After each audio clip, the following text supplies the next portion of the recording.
Serving जो दिखानी है वो बास्केट लाइन ना उसमें डाल के ये एक दफे फ्राई हो जाएगी। अच्छा हो जाएगी, ये पीसेस इतने तो एक दफा हो जाएगी, दैट्स इट बस।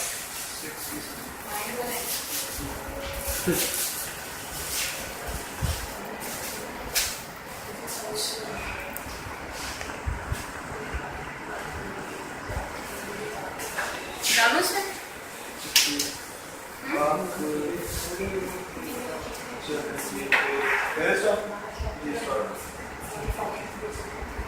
इसको आपने डीप फ्राई करना मीडियम हीट पे।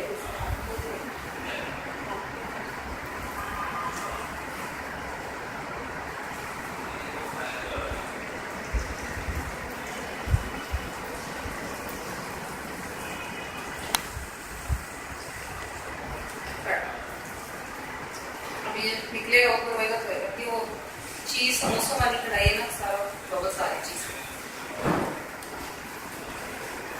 सब ये फ्राई हो जाएगी।